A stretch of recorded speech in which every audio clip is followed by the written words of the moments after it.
Good morning, Āyasmā Aggacitta, our monastic guest. Ladies and gentlemen, welcome everyone to the second day of the Dhamma therapy program.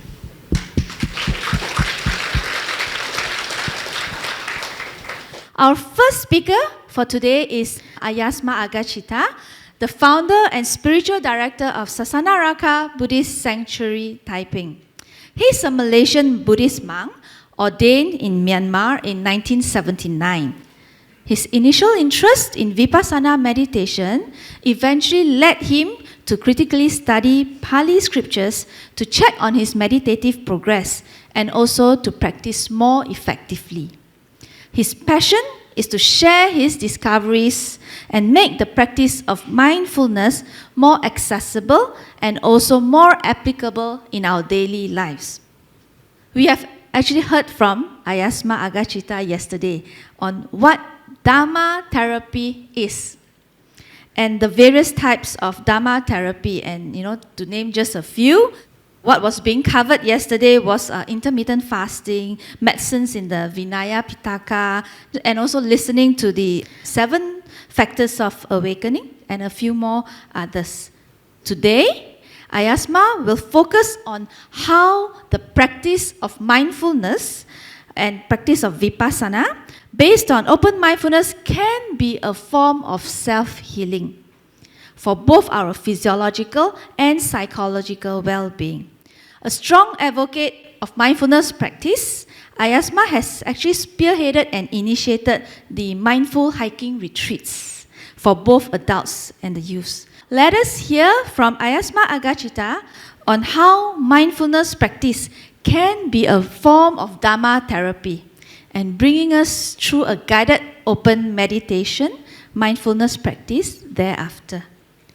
Welcome, Āyasmā Aggacitta. Let us all rise to welcome Bhante.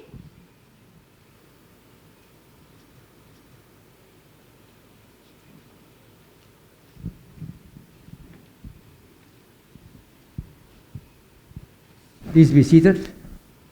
Some of you asked some questions about mindfulness practice yesterday. We're going to deal with meditation or mindfulness practice as a type of Dhamma therapy today in more detail. Before we start, I must again acknowledge my gratitude to my layout artists for coming out with these wonderful creative slides. I always marvel at her endless creativity. And she's here with us actually, somewhere here. Joan Wong. This book is available for free distribution. I don't know whether you've already got it. It's outside there. No? I guess you can request for it afterwards. They've got one big pile of it there. If you look at this quotation from Roga Sutta, the Buddha says that although people can be physically healthy for many years, it is rare to find anyone who is mentally healthy, even for a moment, unless you are an arahant. So all of us are mentally sick, unless you become an arahant. It's just a matter of degree, right? Don't place any stigma on those people who are supposed to have psychotic behavior or who are, neurotic in their behavior, because all of us are to some extent neurotic. We are products of our past conditioning. I'm sure you all are aware of this very popular quotation from the Satipatthana Sutta. The Buddha says that this is the one-way path that leads to the purification of beings, that is for the overcoming of sorrow and lamentation, for the passing away of pain and displeasure, the achievement of the method, for the realization of Nibbana, and which is the 4 establishments of mindfulness. I didn't get this quote from the Satipatthana Sutta because I strongly believe that the Satipatthana Sutta that we have in the Majjhima Nikaya and in the Digha Nikaya are not the real discourse of the Buddha. They are actually a composite of copy and paste from different suttas in the Pali Canon. So this one is an authentic one. This is just from Magga Sutta, which is from the Satipatthana Samyutta, the collection of discourses connected with the establishments of mindfulness. So here you see, for the purification of beings. The purification of beings does not mean purifying just your physical body, but most importantly, is purifying your mind. And you become perfectly mentally healthy. That is a purification of yourself. But in the process of meditating, to get there, you can to some extent also purify your body. And that's what this book was all about. It's how, when one practices Vipassana meditation and develops a very deep level of samadhi, then one can, according to Mahasi Sayadaw's explanation, create mind-born matter that sort of purifies the body of the germs and the things that make it unwell. Then the second one is for the overcoming of sorrow and lamentation. This is mental suffering. People sorrow, people lament. It's a mental suffering, but it has also got its physical manifestations, psychosomatic. For the passing away of pain and displeasure, this is more of physical pain. In this book, there's a compilation of cases of people who had suffered a lot during their meditation, and because they persisted and with strong samadhi, they could actually heal themselves completely of those pain in the body. But of course, the ultimate goal of the four establishments of mindfulness is to realize Nibbana. But along the way, you get a lot of side benefits. And that's why people who practice Vipassana meditation, they can achieve certain results in healing, either physiologically or psychologically as well. Let's look at how the practice of mindfulness meditation can lead to what sort of healing. I will give you an overview and I will go into more detail afterwards.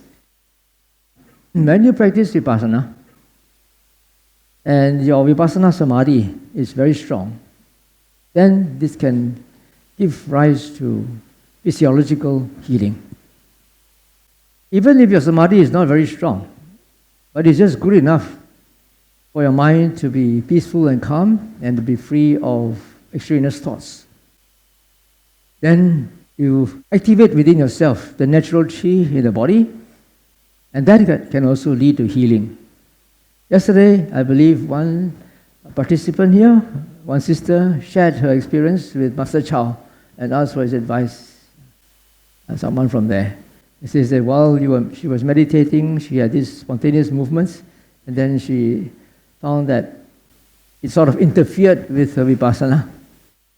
She was doubtful whether to allow the movement to happen or to just suppress it and just keep on doing Vipassana. Now we will talk about that also later. You had this doubt, but then did you realize that if you allow the movements to continue, you feel better? Don't you? All right, so we will talk about that's physiological healing. And then you can also have paid yourself psychotherapy. I will share a few interesting cases of my students. When you have reached a certain state of Vipassana, Samadhi and insight, when you're able to see how things relate to one another in terms of cause, condition and effect, then you can begin to free yourself from your past conditioning.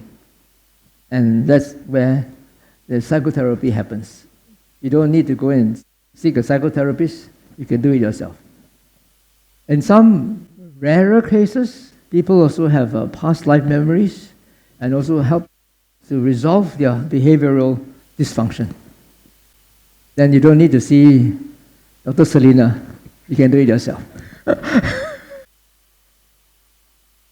And of course, the fifth one is the diminishing and eradication of defilements to achieve perfect mental health. And that is the ultimate goal of the four establishments of mindfulness. Although, right at the beginning, the Buddha says this is the direct path that leads to the purification of beings. Right? The purification in the sense of mental purification. So this is something, spiritual healing. You could say it's also mental. And then we have development of Mettā. Development of Mettā, you might think, is not a mindfulness practice, but it's actually a mindfulness practice. You think that mindfulness is only present moment awareness, right? Most people think, or it has been marketed in a secular sense, that mindfulness is present moment awareness. If you have read or you understand or you have memorized the Karaniya Metta Sutta, you will know that in the second last verse, the Buddha talked about mindfulness. Whether he stands, walks, sits or sleeps, as long as he is free from slothful torpor, he would resolve on that mindfulness. So that is the mindfulness of remembering to radiate Mettā to all beings. So this development of Mettā can bring about physical, mental and spiritual healing. These first 5, 1 to 5, all these come about through the practice of Vipassana. Development of Mettā is not Vipassana, but it can lead to Vipassana if you don't just stay there. It can become a very good foundation for Vipassana, and then from there you move on. I always say that although the yin-yang concept is absent in Buddhism, in Theravada Buddhism, it is also inherent in meditative practice. Because I see the yang of Buddhist meditation in Vipassana, because in Vipassana you train the mind to see things in terms of atoms and molecules, in terms of phenomena, bare phenomena, in terms of cause and effect. If you just do that, then you can become very aloof and apathetic towards things that are happening around. Most of you here anyway, just lay people, and you have attachments and obligations to your families, and you cannot afford to look at your loved ones as bare atoms and molecules, right? So that's why Mettā comes into the picture.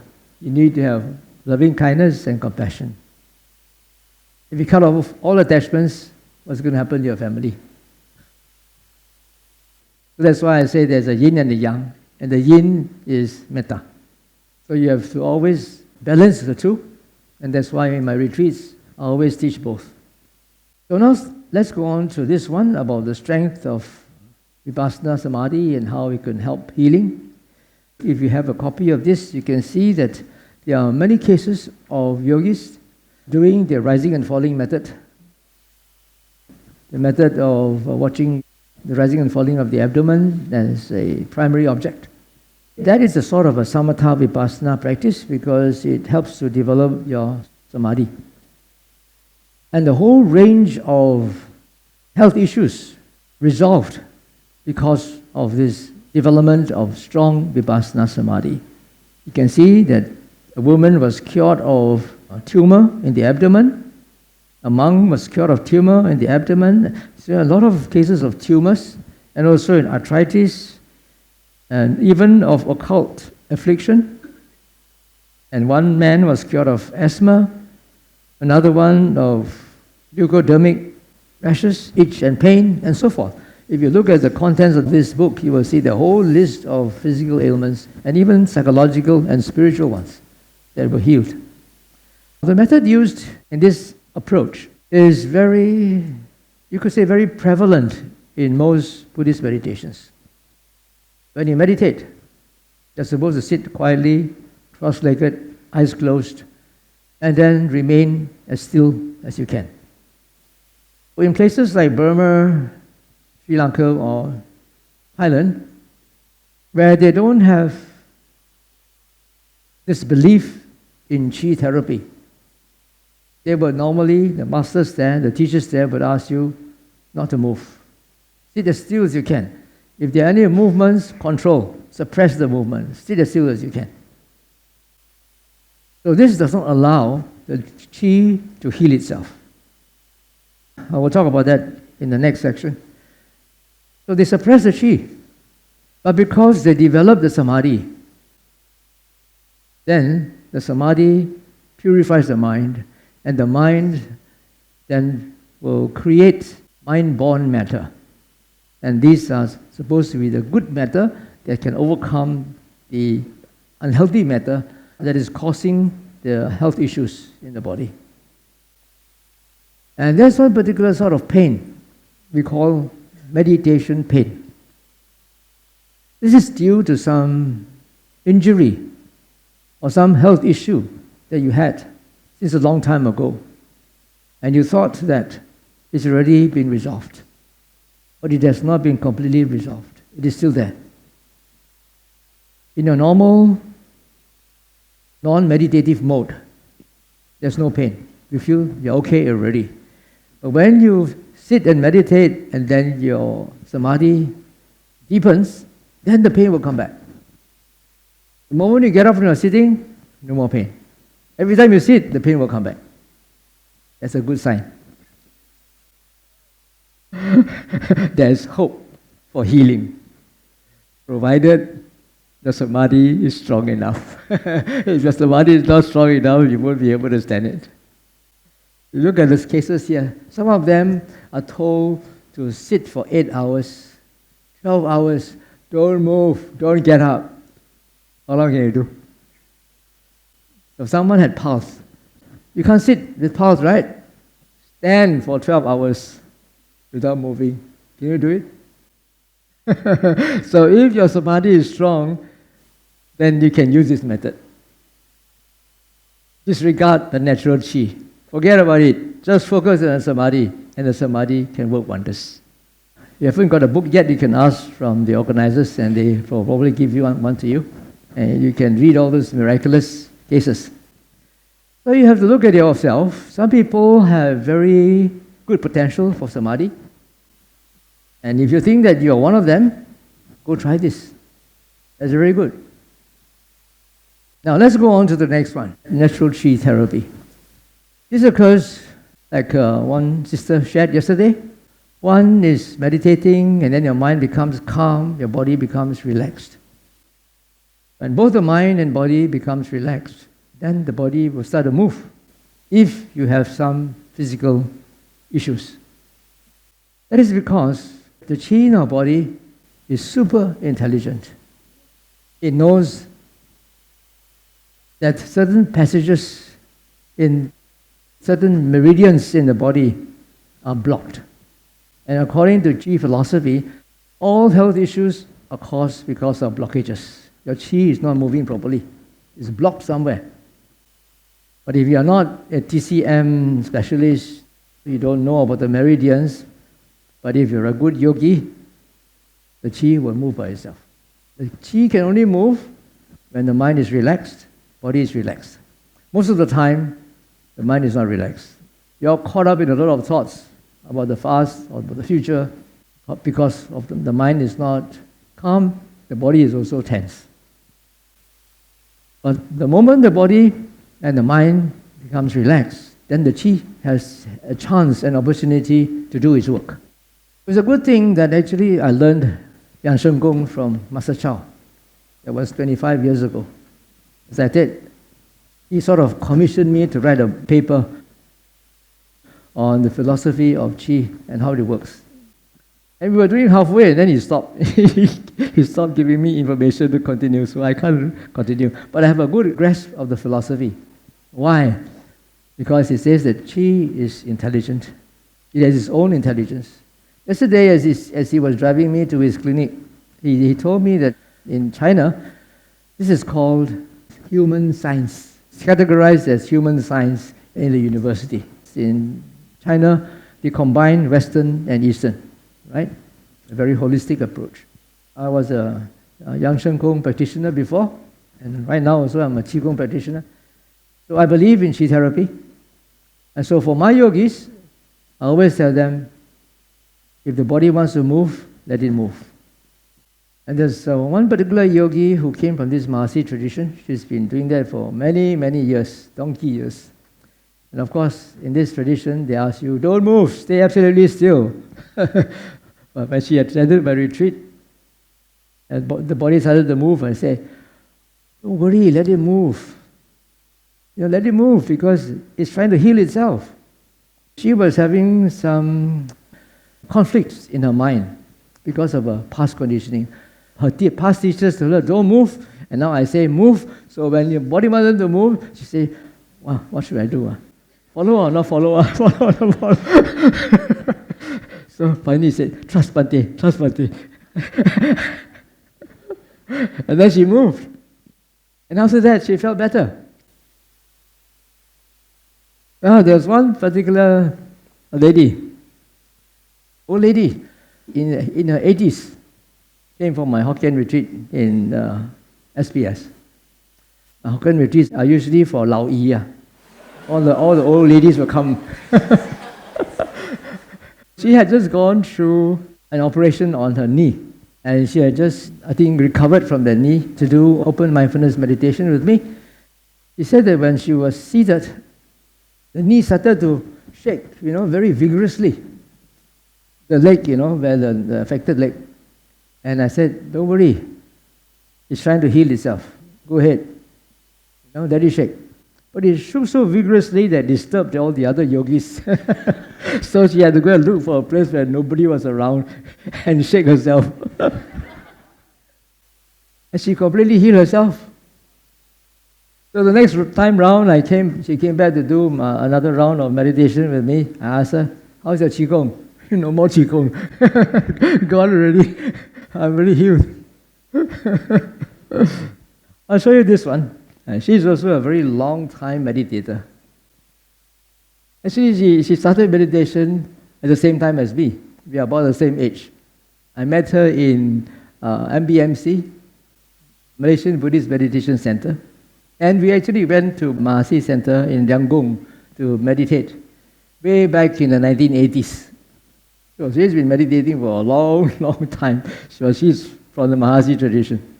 Of course, she also past conditioning, cannot move. But then later when I told her about this and she started to move, we found that it really helped her.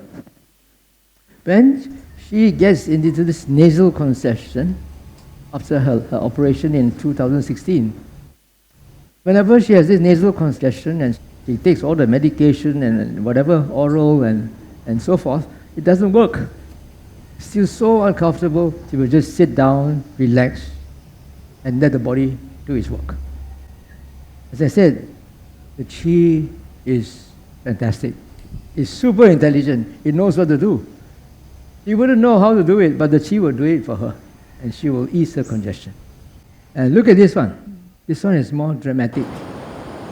This one was a recent retreat I held last year at the seaside resort. It's called Tim's Hideout, but it doesn't belong to Taiping Insight Meditation Society. The name of the owner is Tim, T-I-M, but it's not Taiping Insight Meditation Society. So we had a retreat there. You see my yogis, they meditate with their eyes open. They don't close their eyes. And she's doing that because the natural Qi is moving in her. Now, it looks very strange, right? It's not like what you saw earlier on. But this one looks like it's been choreographed. That she's a dancer or something. But she's not. She's a yoga teacher, but she's not a dancer. Like a Thai or a Cambodian dancer with arm movements. But she has a lot of physical issues. That is why these things happen. And then she said that after she goes through this, then the body feels so relaxed, and then it's not so much better for her to meditate. The mind can get composed faster. But even while she's doing all this, she is actually still conscious and she's being aware of what's happening.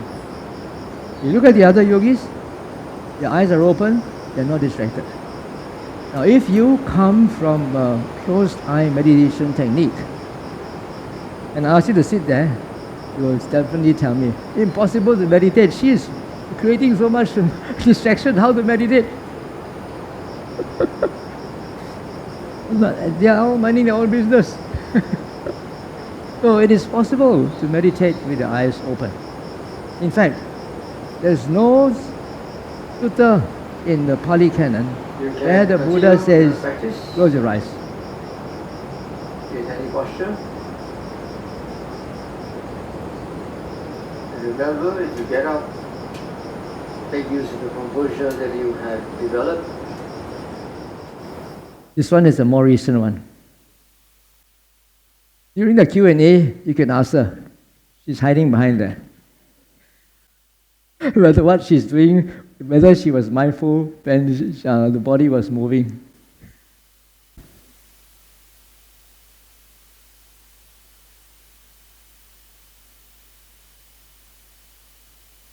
Okay, you can see that, right?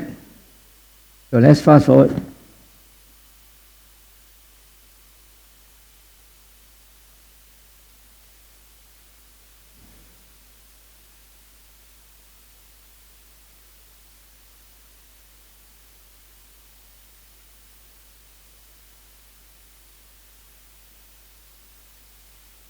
She was restrained by the furniture in the earlier session, but here she's unrestrained.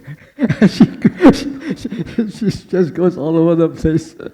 But she's a yoga teacher, so her body is flexible enough to do that.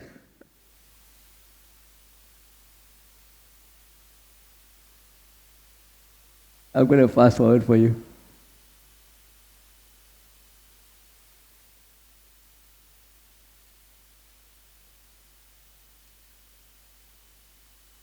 But it's all done, by the chi, She has no intention to do it. So what happens is, I will tell my, I think Master Chow also advised you yesterday. Somebody said, cannot control. She said the same thing to me. Cannot control. I say, can. So one day, she first started this very vigorously in SBS. And it was so vigorous that some of the other yogis got frightened. They thought she got possessed. Then so one day when she was, the others were meditating elsewhere, she went to the dining hall where there's nobody around and she was doing this stuff, freestyle, no restraint. But then there was the table and a chair nearby, but the chi knows how to avoid this without hitting the chair or the table. And at that time, it was very, very vigorous. And I said, it's about time for our Dhamma sharing, for my Dhamma talk. So you better stop. I said, cannot stop. It comes automatically. I said, can. Use your mind. Your mind can override the body's intention. Then, you need to have a strong resolution to stop it, and you will stop. After that, she managed to do it. Now she's in control. If she wants to move, she can. If she doesn't want to move, also you can.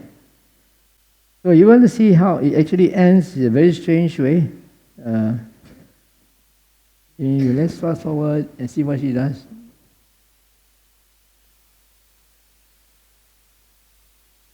And it's also very strange. Whenever she ends her session, she will end with an Anjali. So I wonder whether it's a chi or whether it's a past life self. They call it the over self. And she must have come from a Buddhist background. Although she wasn't a Buddhist before she came from a retreat. But she must have been a Buddhist or something in a past life.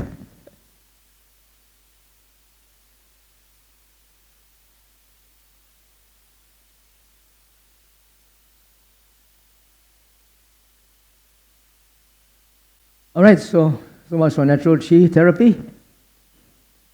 Of course, if you're meditating with a meditation teacher who doesn't believe in chi therapy, you don't do this, huh? You want to do this, you come and see me. You go to other teachers. In fact, I was told that even if you go to other centers where they teach conventional meditation, you are not allowed to open your eyes. Although the Buddha never said, close your eyes, but nowadays they say you must close your eyes when you meditate. If you go to a meditation center and you try to open your eyes when they do closed-eye meditation, you are not allowed to meditate there. Very strange. Now we go on to do it yourself, psychotherapy. We are all products of our past conditioning and present circumstances. You all know that. In the early 70s or 80s, a lot of psychologists, they always say that if you have any dysfunctional behavior, it is because of your upbringing, because your parents mistreated you, or you were abused when you were young, and then that's how it affected your character. Correct or not? I think a large part of that is true. They will try to interview you, ask you what happened in the past, and try to counsel you on how to let go. And I think afterwards, one of our sisters here, who is a psychotherapist, she can talk more about that from her point of view. But this one is you do it yourself. So how do you do it yourself? First of all, you have to train your mind to look at things in terms of cause, condition, and effect. Not necessarily going directly to the issue that you are facing, but in normal activity.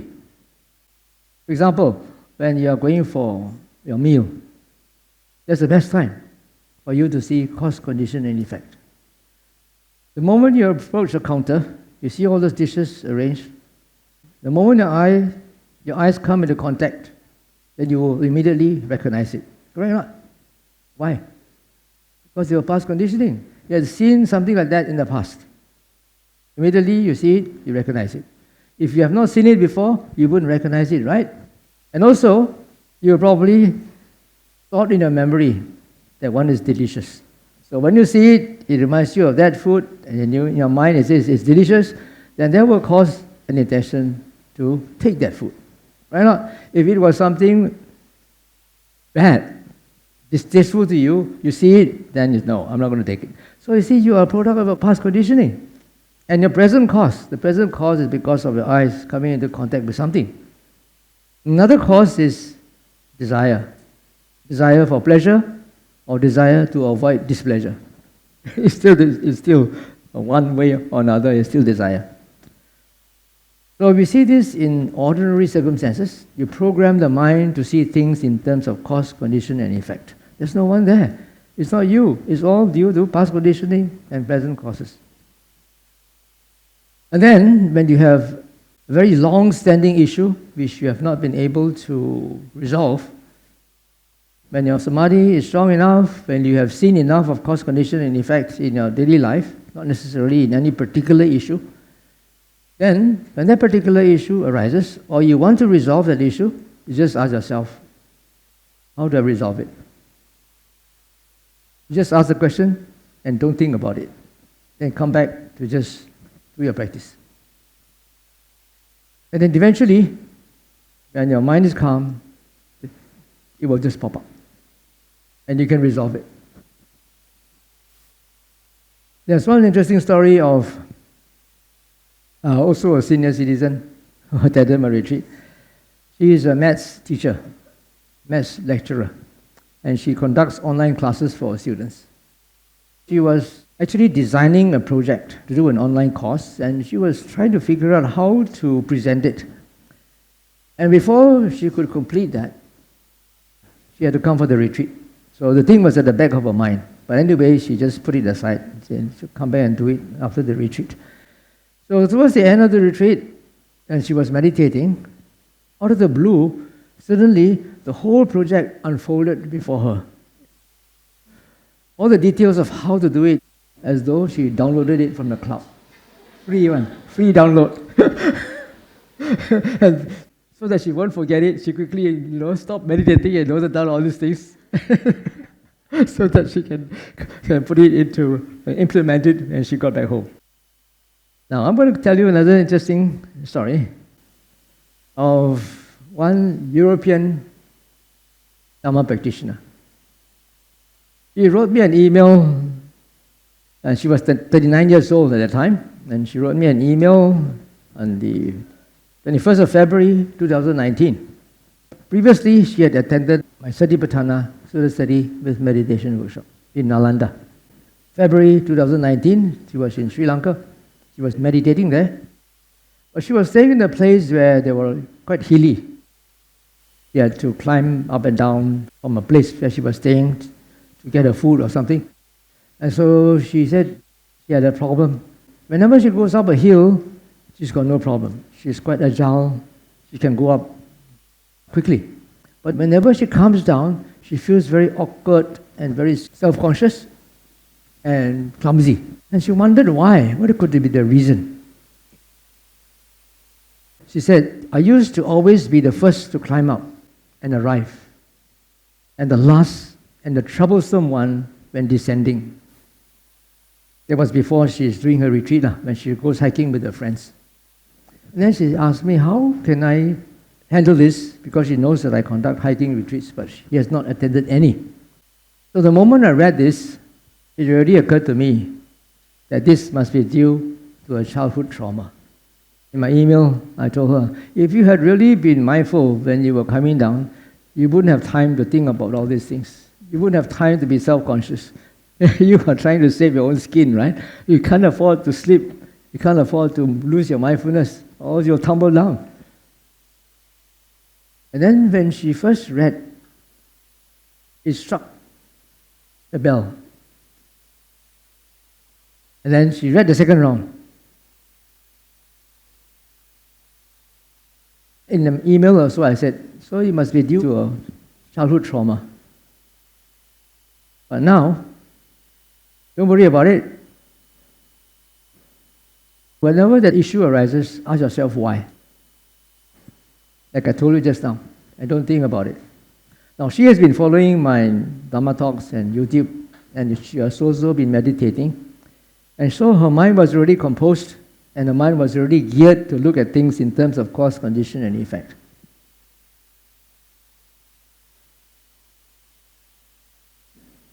The second time she read it, and when she came to this part, when I told her it could have been due to a childhood trauma, and you just ask yourself why, then this thing came to her.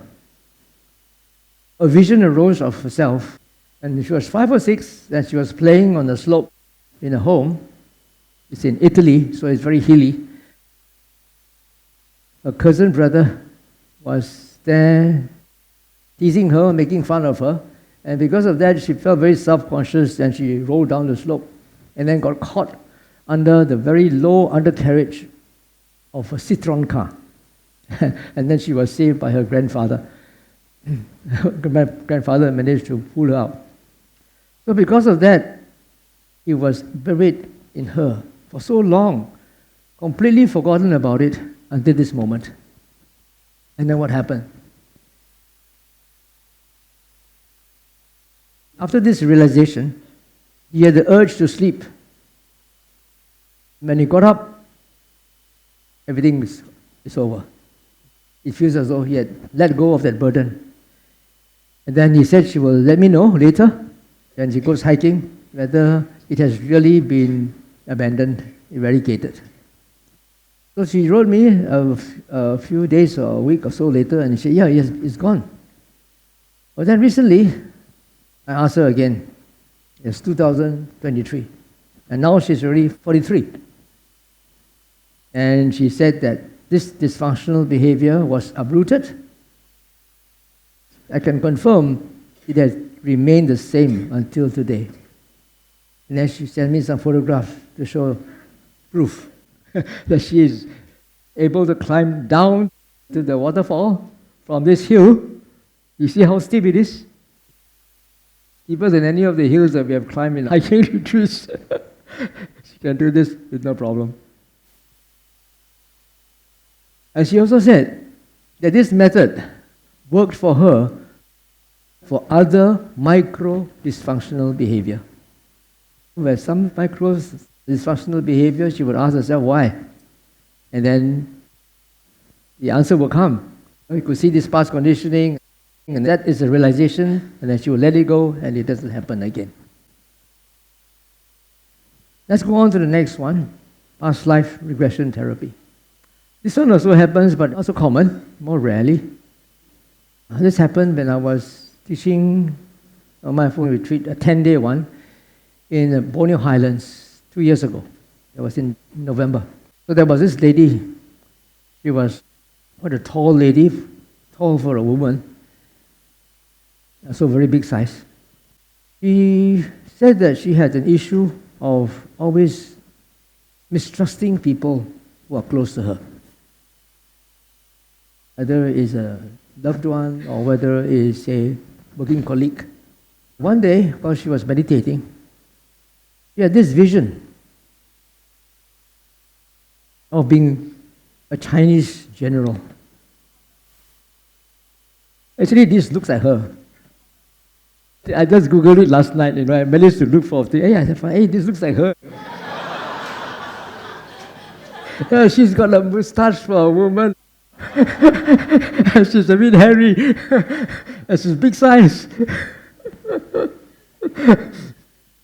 And then she said that when she was a general at that time, he killed a lot of people.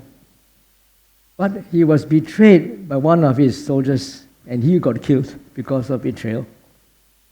So that has stuck in his psyche for so long. I'm not sure whether it has completely uprooted it. I tried to ask her last night, but she went to sleep at 7:30. And I came, she hasn't replied yet. So this one is a rarer case. The recent one that I had in Bodhi Hut Sanctuary, that was just beginning of the year. There was also another lady who had a vision. This time she was doing more reflection rather, because she had a boss, a male boss, who likes her very much, very sayang her lah.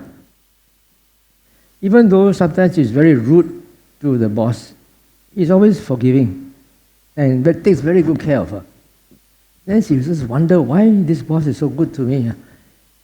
Then during her meditation, she saw that the boss, in the past life, he was a woman, and she had taken care of her when she was very sick, until she died. But I don't know how true this is, because this didn't arise spontaneously. She just wondered, she asked herself, why is this boss of mine, why is she taking so good care of me?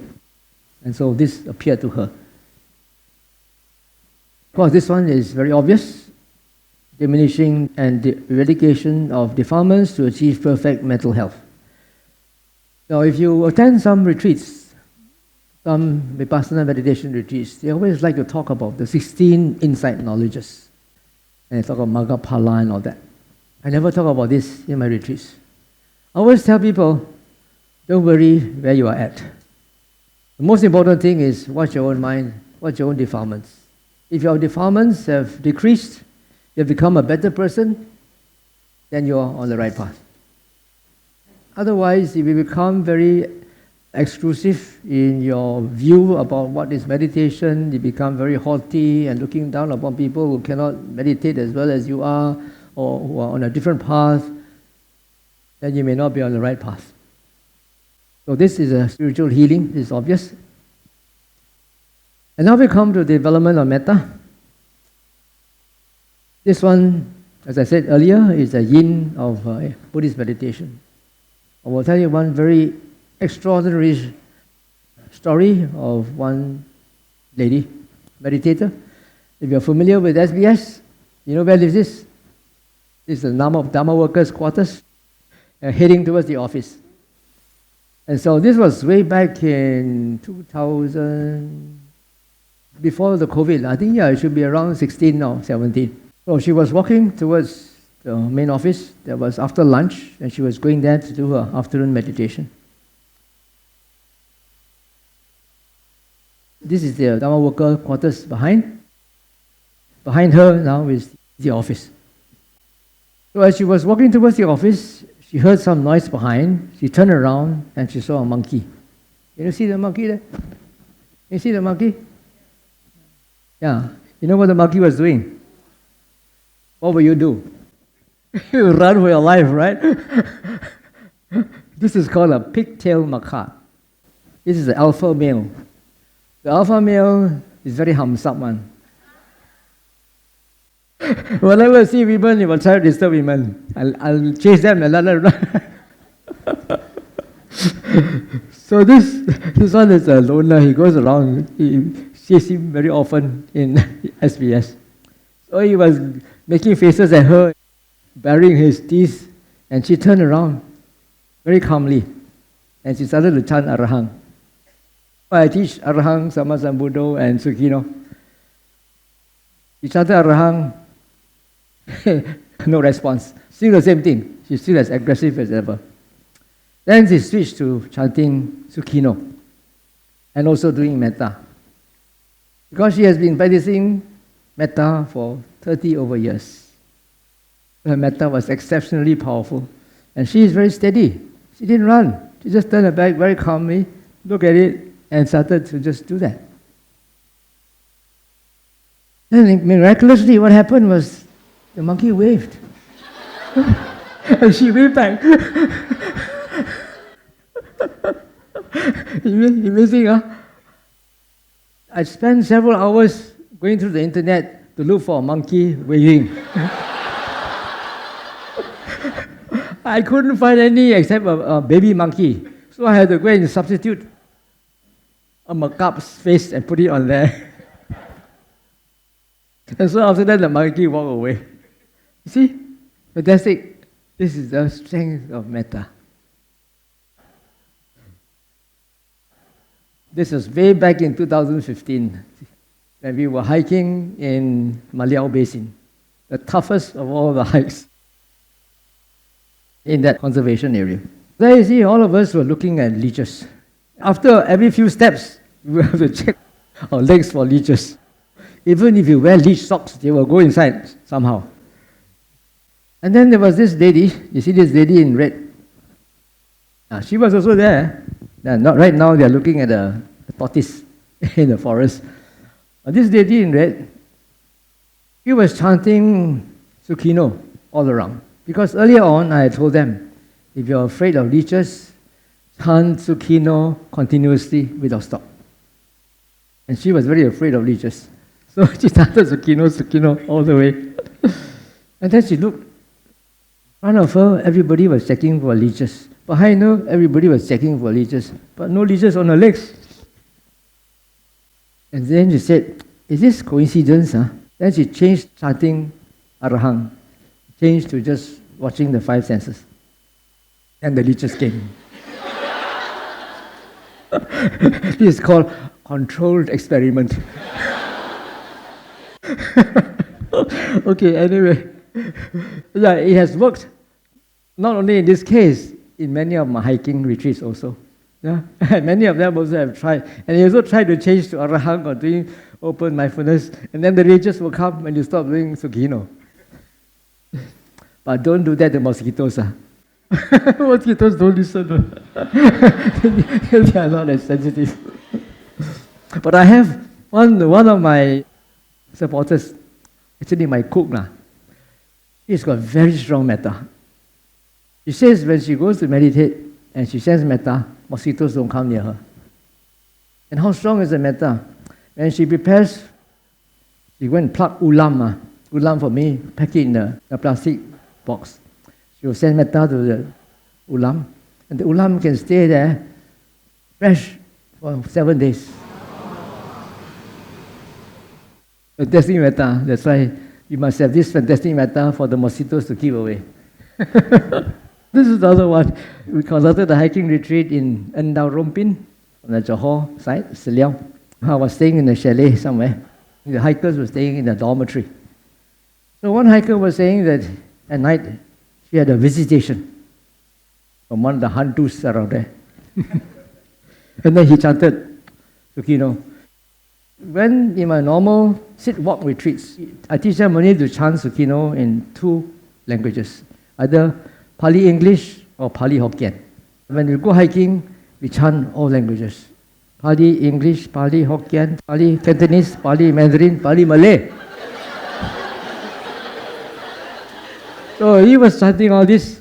Nothing works except chanting in Malay. I didn't know Hantu were language sensitive. So he wanted to chant in all languages. I think I've run out of time. It's now time for us to go on to the next part of it. Just ngam right on time. But the moderator stole 1 minute just now. Extra 1 minute.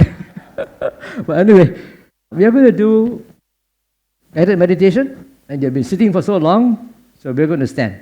All right, but wait. I'll let you see something first. Hi everyone, as we all know, the virus attacks mainly the lungs and our immunity. This means that generally we should strengthen our immunity and specifically protect our lungs. In the Thai Qigong, we have exercises for this using what we call the Zhong Qi concept. Essentially, we will power up the spleen and the stomach, which will then have good energy that feeds into the lungs.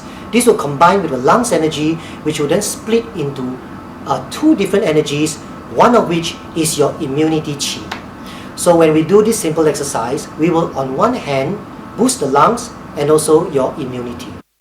First, just stand with your feet comfortably apart, toes facing forward. Relax your knees and make sure you don't lock them. These will allow more energy from the earth to flow through your legs to get to your vital organs. Think of your spine gently lengthening along your back to the sky. Make sure you do not tense up at the front. Relax your chest. Now, hold your hands in front of your lower trunk. Hold them together lightly without tension or tightness. Move your hand away and towards your trunk in a circling movement like this. You can do this for about 20 circles. What this does? This is going to do it 20 times. So I'm going to give you guidance on how we can rotate our attention to the 5 senses. So 20 times is 5 times 4. You just follow me at that time. Because this is a very repetitive exercise, it helps to circulate your blood, and you'll be sitting for some time to ease your congestion. And after that, we'll sit back again. Is 2 things. Firstly, it makes the qi in your arm meridians start to flow. Secondly, the qi in your arms will in turn interact with the qi in your trunk through the action of circling near and away. This will start to flow and build qi in your body too. Now, you move on to the middle trunk and repeat the same exercise. Hands lightly clasped in front and circling towards and away from yourself. Your trunk or whole body might sway naturally in small circles due to the arms. That would be good, so allow it to happen. Count 20 circles, move on to the upper trunk and repeat. You can have your eyes closed or open as long as you're not distracted. By now, you should feel qi feelings of warmth or even puffiness or tingliness in your hands or arms. If not, you are either too tense or over-focusing. Just relax a bit and try again. Next, put your hands which are warm on your spleen and stomach like this.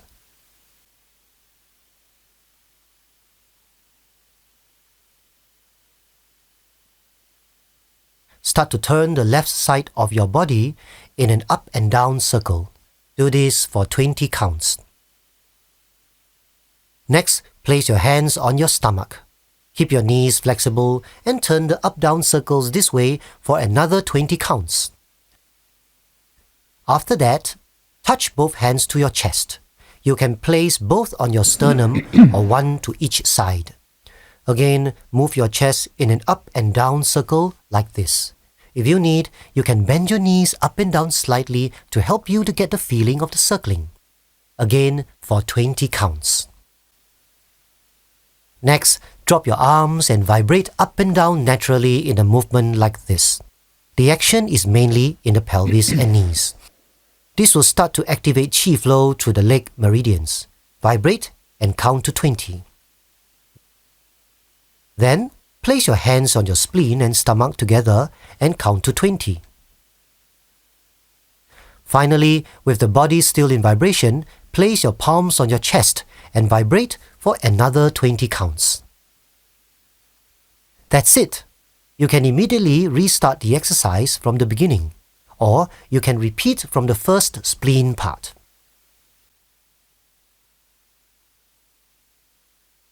This is not advanced Tai Qigong, but it is simple to pick up, it is useful, and it is our sincere and humble contribution to the fight against the virus situation. Here's wishing everyone good health and good cheer. If you would like to join us, please visit our website.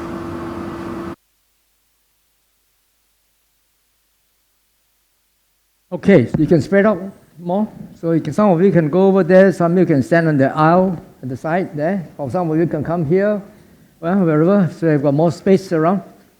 I'll just repeat what it says. You just put your feet apart at your shoulder length, your shoulder width. And it says the lower trunk, I would take that to mean below the Tantian, right, below your navel. And let's do it. You just follow me. Direct your attention to the five senses. Now, even though you are not smelling anything in particular, you are not tasting anything in particular, you just send your attention there. Be aware that you are breathing, be aware that your tongue is still there. See, hear, smell, taste, touch. See, hear, smell, taste, touch.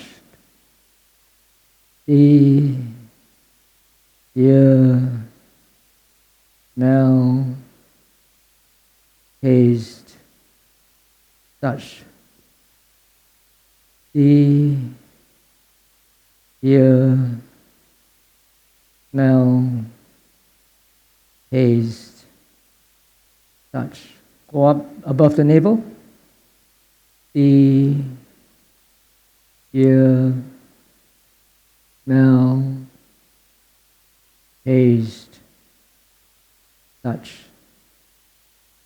See, hear, smell, taste, touch. See, hear, smell, taste, touch. See, hear, smell, taste, touch. Chest. See, hear, smell, taste, touch. See, hear, smell, taste, touch. See, hear, smell, taste, touch. See, hear, smell, taste, touch. See, hear, smell, taste, touch. Hands on your stomach and spleen, and then behind is on your kidney. And then you turn backwards this way and scribe a circle using your elbow, going to the back first. See, hear, smell, taste, touch. See, hear, smell, taste, touch. See, hear, smell, taste, touch. See, hear, smell, taste, touch. And so now we go to the stomach. See, hear, smell, taste, touch.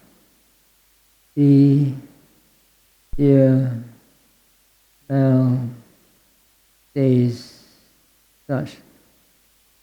See, hear, smell, taste, touch. See, hear, smell, taste, touch. See, hear, smell, taste, touch. Now we go to the chest. See, hear, smell, taste, touch. See, hear, smell, taste, touch. See, hear, smell, taste, touch. See, hear, smell, taste, touch. See, hear, smell, taste, touch. Now, vibrate. See, hear, smell, taste, touch. See, hear, smell, taste, touch. See, hear, smell, taste, touch. See, hear, smell, taste, touch. Put your palms on the stomach and left kidney. See, hear, smell, taste, touch. See, hear, smell, taste, touch. See, hear, smell, taste, touch. See, hear, smell, taste, touch. Chest. See, hear, smell, taste, touch. See, hear, smell, taste, touch. See, hear, smell, taste, touch. See, hear, smell, taste, touch.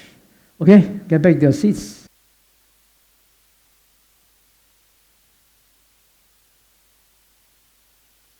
Now let's continue to circulate through the five senses.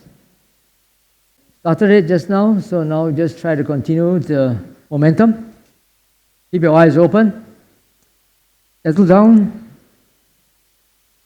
at a comfortable posture. Eyes open. Lock your eyeballs in one fixed direction.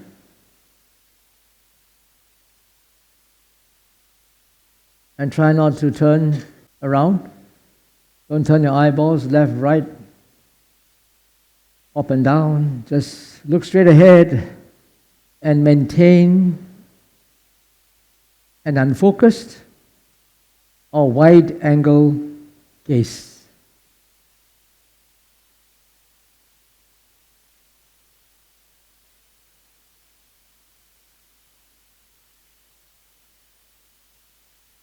There are two ways you can do that.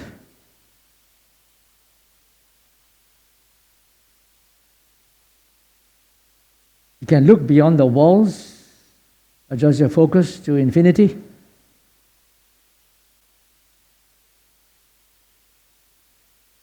Or You can adjust your focus to the space in between you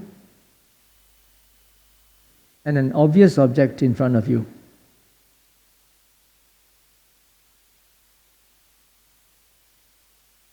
Let's say between you and the wall. You can adjust your focus to a space in between there.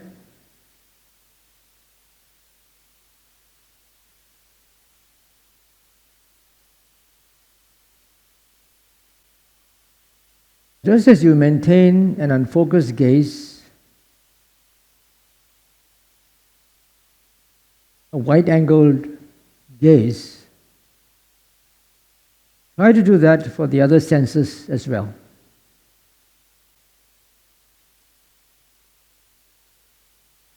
As you rotate through the senses, see, hear,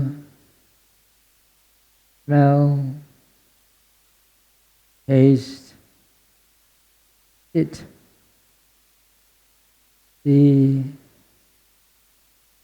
hear, smell, taste, sit. A sense of being seated. That's all you need to know. You don't have to zoom in to identify or analyze whether it's the heat element or the earth element, whether it's hard or soft or cool, just to know in a general sense that you are being seated.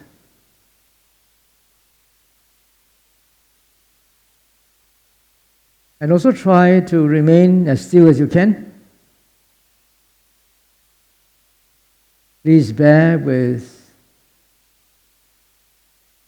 minor discomfort just for a few minutes. Yeah, it's just going to be 10 minutes. And you're not cross-legged, you're sitting comfortably on a chair. So try not to move, stay as still as you can. Lock your eyeballs in a single direction and rotate consistently to the five senses.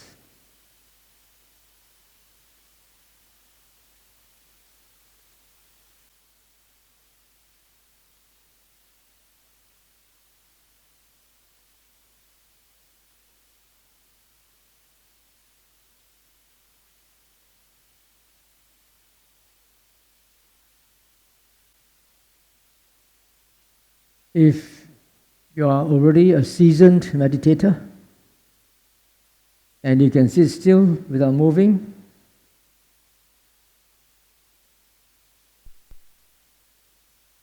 try not to blink as well. Please keep your eyes open.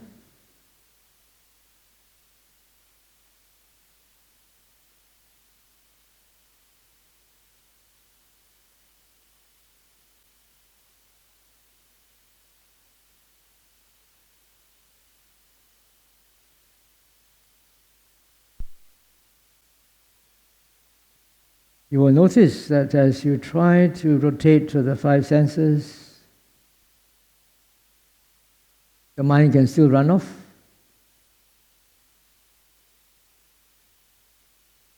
Thinking of this and that, or commenting on this and that. But as long as you consistently rotate to the five senses, you will not be caught up by these thoughts.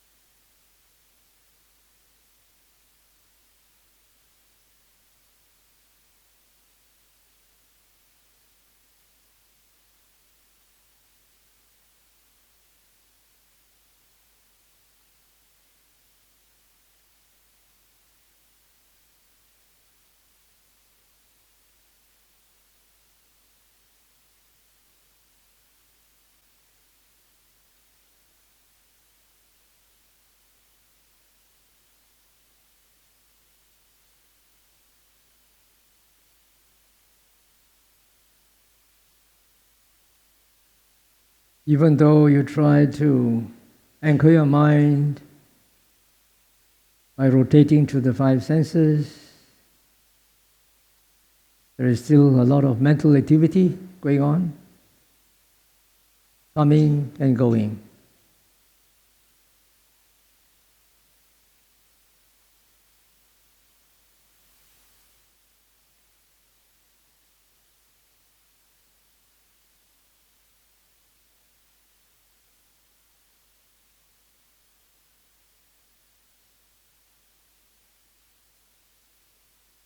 I see some people having their eyes closed. Okay, let me stop here, and I'm going to say a little bit about cause, condition, and effect. How many of you moved? Put your hands up. How many of you blinked? Put your hands up.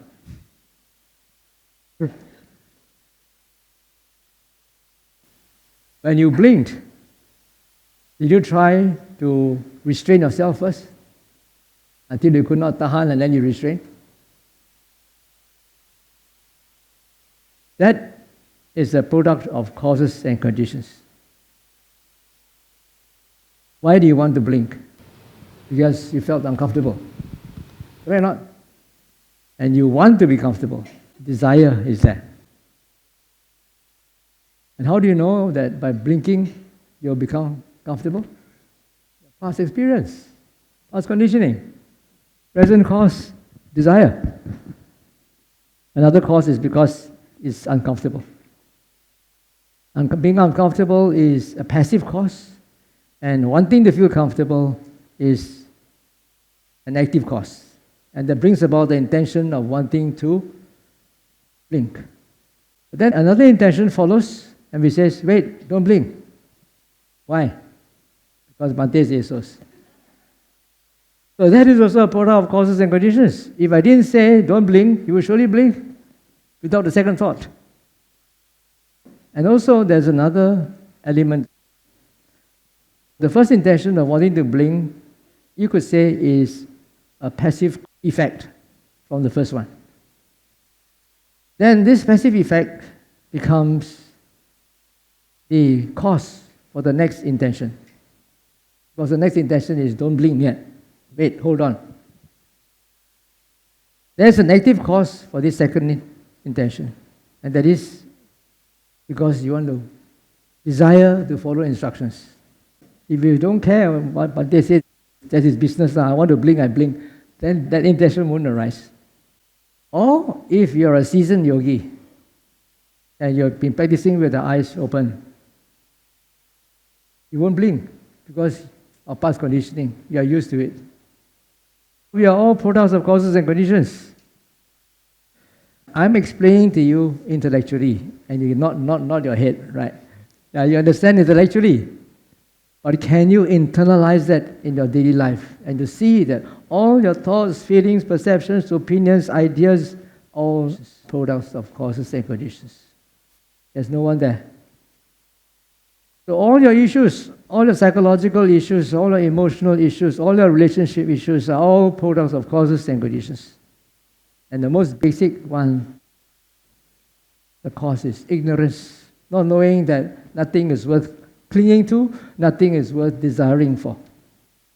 And because of your clinging and your desire, then when you cannot get what you want, what happens? Anger, disappointment, frustration. All these problems come about. The whole purpose of Vipassana meditation is to see this. The more you see of this, then as I said, you program your mind to see things in terms of cause, condition, and effect. And you will see that all your problems have causes and conditions. And in order to resolve your problem, you need to see the cause and condition. That's why I say, if you program the mind to look at things in terms of causes and conditions, not because of me, not because of him, you don't blame yourself, you don't blame other people, it's all due to causes and conditions, then your problems will become easily resolved. Because you see them very objectively, when your mind is calm and composed. I shall end here. 35. Yeah, chun. So now it's question time. Sadhu, sadhu, sadhu. Right, thank you very much, Bhante, for such a wonderful sharing this morning and the first session, and also guiding us on the open mindfulness practice as well. Right, so now it will be question and answer session. Keep your questions coming in online. But first, I will open up the floor for anyone who would like to ask Bhante question. Please raise your hand and come to the box in front here. Anyone? Okay, I'll start with an online question first then. Yeah? Let me ask one question first. Teresa, come and tell us, when you were doing your natural Qigong, what was your mind doing? Was it aware? She was the one in the video just now? Yes, Bhante. Yeah, go to the square. Oh, the square. Condition. Bhante, brothers and sisters, I'm Teresa, the one you see in the video. When I did the Qigong, actually it was not me. It was, according to Bhante, the Qi in the body. And I was rotating between 5 senses, like how Bhante teach you just now. Just see, hear, smell, taste, touch. And the body just move itself, and I totally aware of what it's doing, but it's in auto mode. It's like I watching movie like that. So I watch my senses and watch how my body move at the same time. Yes. Okay, thank you for sharing. So don't be scared. Yeah. Thank you, Teresa. Yeah. So that was actually a testimonial as well. All right. Okay, so anyone would like to come up to the front? Okay, Dr. Selina. Hi, Bhante. Just now you mentioned regarding the yogis who saw their past life, right? Did they reach a certain stage of meditation, or were they able to assess the past life at any stage? No, it's just spontaneous. Spontaneous recall? Yeah. Okay. But that's the one in Borneo Highlands, the one, the general. Uh-huh. Yeah, but the other one who said that his boss was very kind to her, that one was not spontaneous. There was a deliberate questioning. Okay. And then the vision arose. So they were not at a certain stage of meditation, like certain levels in meditation where... Well, they were at a stage when the mind was composed, not too many thoughts, not distracting thoughts, and also they had already known how to see things in terms of cause, condition, and effect. If people don't know how to see according to cause, condition, and effect, they may not get there. Mm-hmm. They may see past life visions, but they cannot see the connection. Mm-hmm. Okay, thank you. Right, thank you for the question. Right, so there was a question about Sister Teresa's video on moving with the Qi. How does one actually stop the movement and strengthen the aditana so that, you can stop moving? You should ask her. At The first real life testimonial is At here. first she said she couldn't do it. But I was there and I stood. I said, you can. Just like Master Chow. Malaysia boleh. Yes, Malaysia boleh. At first, when I first moved, when I was in SBS, it was really extremely vigorous. It's like I've been practicing Kung Fu for 30 years like that. I jump, I dance, I do until my roommate was scared, like because they thought I got possessed. And I do dancing is like professional level. And then it start going very, very strong. During Bhante section, I go down, and then Bhante say, you can't stop it. Use your mind to stop. But at first, I cannot stop. Then Bhante must say, stop, stop. He like shout, stop. And then at that time, then I believe that you can stop it. So slowly, when I practice, before I sit for meditation that day, if I don't want to move, I will set the intention, say, don't move. At first, it will move a bit, but I say, don't move. Then it just slowly just stop. And I can sit still for 1-2 hours, no problem. But because I sit at a computer a lot and I have accident, I have a lot of physical problem, my head, my spine injured. So when I feel uncomfortable, I just move as long as you want. Like just now, I also move a bit, so no more tension. My team know that I had very bad headache yesterday, but just 5 minutes meditation now is no more. So I think the mind is strong enough to control. And you can set intention before or during that, and it can stop the movement. Yes. Thank you. Thank you, Sister Teresa, for sharing your experience on that. Right. We have a request from participant for Bhante. Can we have Sukhino in other languages? What? Come again? In other languages. Because just now Bhante did mention that, Sukhino, you have to chant in Pali. It's in YouTube. English. Oh, it's in YouTube. Yeah, All right, yeah. okay. So where can they look for it on YouTube? In my channel. Bhante Sutta Aggacitta's workshops, channel. but Aggacitta.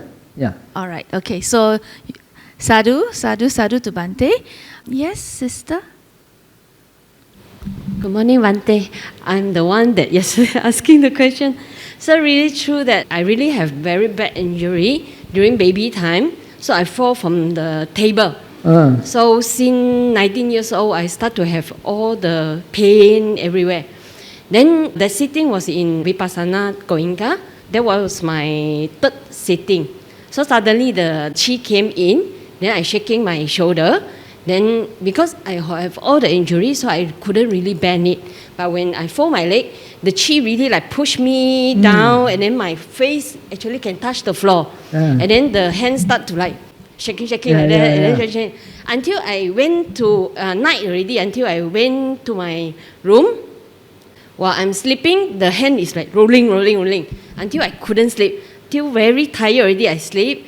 Then the next day morning, suddenly when I come back my consciousness, before I want to turn my body, the chi really like turn me like that. So it's like very hard. A person like pull me back, sleep on the straight like that. So until the whole day also shaking, pushing. Didn't the Goenka instructor stop you from doing that? No, the teacher. That's why I was so scared. I go to see the teacher. Then the teacher say, "Oh, maybe the chi came in, want to heal you because you may have some injury." Where do you meditate? Gambang. Chinese teacher, Chinese instructor. Indian teacher. Indian teacher. Yeah. So the Indian teacher maybe learn something before lah. So she say, "Oh, you are so lucky. Maybe the chi came in, heal you. So let it go." So I let go lah. Then until I'm very tired already. Then teacher say, call me in. You are very tired, is it? I say yes. 10 hours. I've been shaking. So then teacher said, okay, you release the energy. Then she taught me like to imagine the chi slowly push, come out from the palm, or come out from the Sole of your feet. Yeah. So slowly I release But then that one okay slowly, not that strong already. Then after that I went to India pilgrimage. So everything stopped, but came back again in 2020, like January 19, like that. So it shake, still shaking. That's why at that time I don't know how to do with it. So, but I like the shaking because once shake already, I feel like, oh, relief. Yeah. Oh, my tension, stress, relief. But then I cannot focus on my Vipassana meditation already for 2 over years. So until I met Sayadaw Susila, at first she say, there's chi, let it go. But then when she get to know that I've been shaking for 2 over years already, then she say, no, we better stop it. So I try to use my mind to control. Yes, can control for a little while, but sometimes still cannot control. Sometimes when my mind like focus here, I feel like here like, very stiff. Then I focus here, it will like rolling and go like that. So now it's still happening? Once in a while. But I relieve it because Ali asked me to release it. So your suggest is? I think you better heal yourself first, then you can do Vipassana more continuously. Yeah, more otherwise effectively. like stiffness and then discomfort. So I must learn back the Qigong. Okay, thank you, Bhante. All right, thank you, sister. Morning, Bhante, and everyone in the hall. I'd like to just share about this shaking thing. When I was in India studying, I got a chance to practice all kind of methods. I jumped from ashram to ashram to learn all these methods, and in fact, all the techniques available in India, I've tried. I can say that some of these techniques, they actually will create a kind of chi, and in my initial years, I shake so much that sometimes when I just sit to meditate, I can get up and run for 1-2 hours. That bad was the shaking. I got to just run and shake it off. And through the years, the meditation master told me, many of them say that this thing is passing phase. So my shaking was like for 4 years. And some really rigorous. And one time, not only I run, I start to roll, do somersault. This is the kind of intensity, but it is a passing phase. And after a while, I find that the body get more settled, and it is the intention. When I have gone through all that shaking phase, the intention is the one that will help to stop this. So when I meditate now, I have this intention, and the body will just settle. But if I let it go, the body will start to shake. Even just now, if I let go, I will start to dance also. But with that intention, because of the kind of cleansing, the kind of releasing that I have done in the past, the mind can arrest this intention to shake, or that urge to take. So you haven't resolved your issues yet? From my experience, no need, because the energy is there. So whether you allow it or not, in the initial phases, it cannot be controlled. But after a while, as the body get more and more settled, then the mind, with intention, can sort of control that energy. No, I mean if your physiological issue has been settled, it won't move again. That means yours has not been settled yet. You have been suppressing it. Certain method of meditation that I have practiced in the past will cause this movement. The intention actually to make the body to move. So with that kind of background and with this sitting meditation, I find that this chi, as you say, has the intelligence, but the intention that we have can sort of control it. Yeah, I know. I mean, the intention of the mind can overcome the intention of the body, right? Yes. Yes, I'm saying that because your body still has the intention to move, it means that your issues have not been resolved. I don't see it as an issue. I see it as like the play of energy within me. So if I allow it, like just now, I can actually come out and just run. But because I have the intention not to, the body like follows it. So whether it is issue or not, but I don't think it's disturbing. Oh, okay. So I don't consider it an issue. Thank you. Okay. Thanks for sharing. New perspective for me. Thank you for sharing. You've been quite a few real-life testimonials here of shaking during as part of the healing process. Right. Bhante does conduct open awareness retreat at SBS, but is there one with natural chi therapy being included into the such retreat? Yeah, of course. Yeah. Okay. Thank you. Anyone else would like to ask question? Yeah. Sister?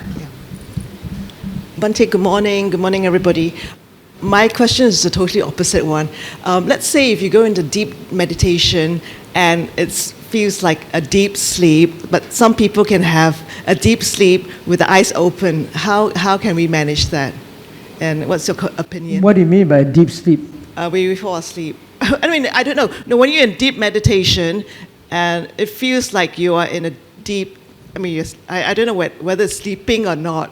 I've come out with an e-book. Have you heard about it? No.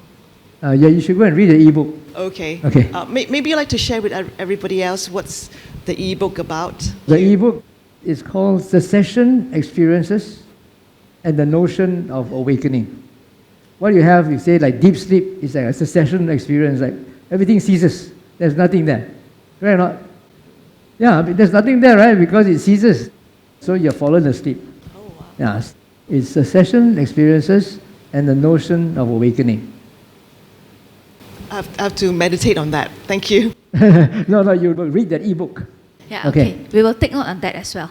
Speaking about the Dhamma Therapy Revisited, we will also share the e-book in the WhatsApp groups for everyone's use. Actually, there's also the physical book is there, the printed copy. You can get it from the Theravada Buddhist Council of Malaysia or from your local Buddhist center. Yeah, okay. There are printed copies as well for your collection. Yeah, all right. One last question, right, from the online. I have dry eyes and a bit uncomfortable if I don't blink.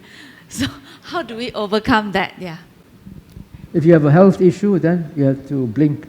Asking you not to blink is just an exercise for you to understand causality. Yeah, also an exercise for you to catch intentions. Because usually people are not aware of intentions. Because I ask you not to blink, you are automatically aware of intention to blink.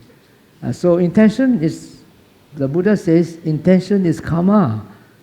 Whatever you think, speak, or do, all comes from intention. Not only blinking, what you want to think also, it comes from intention. So it's so important to be able to catch intentions.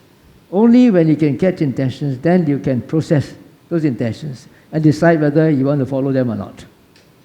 Thank you, Bhante. Okay, one final question from the floor. Well, we have two. Morning, Bhante.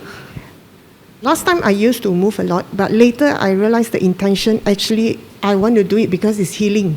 When I move, after that I heal. Now when I sit, I move quite little, but I know the chi is moving, especially my leg, right? It's like after moving tongue already, then the pain is no more there. So, but I still like slouch when I cannot bear with the pain. But let's say we try just now the meditation, we focus on the seeing, hearing, smelling, the taste and the touching, right? So because I used to like when the body moves, you note the movement of it, then a lot of time I anchor with touching or whatever comes. It comes, hearing, seeing very difficult because I used to close my eyes. So if I learn this method, do I need to anchor with the sequence, seeing, hearing, smelling, tasting and touching? When I say touch, it means being aware of the body. It's a simple way of saying, not necessarily feeling the touch. Be aware of the posture, be aware that you are moving. There's also being aware of the body. So when I say touch, I mean being aware of the body, of the body sensations. When I'm doing it, I have to do it consciously to follow the sequence.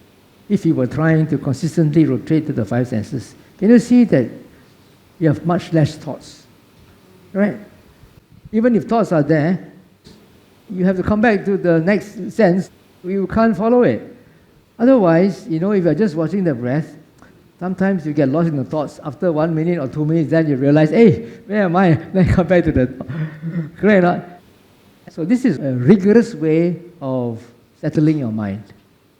So once you have settled your mind, I've got a few other steps to go, but I can't teach you in 35 minutes. That one is a free and easy touch and go. It means that you can just free flow through the five senses. And then you go on to the higher level where you just focus on the mind and see whatever sense that comes to the mind. Different stages of So right now progress. it's just follow the sequence. Wherever move already, then you come back to the next. next. The criteria for deciding whether you want to do consistent rotating or free and easy touch and go is look at your mind. Is it restless? Is it having a lot of extraneous thoughts? If it's having a lot of extraneous thoughts, if it's having obsessive thoughts, then don't do that. You must do consistently. Okay. If you find that the mind is quite settled already, there are no extraneous thoughts, you can do free and easy touch and go. Okay. Thank you. Okay. Thank you, Bhante. And thank you everyone for your questions. You may have some additional questions. Just keep it for now. We will try to address it during the forum session. We actually have the Q&A box, pen and paper ready for you, so you can actually collect it outside at the Secretariat table, and submit your questions. Right, let us all rise as Bhante leaves the main hall.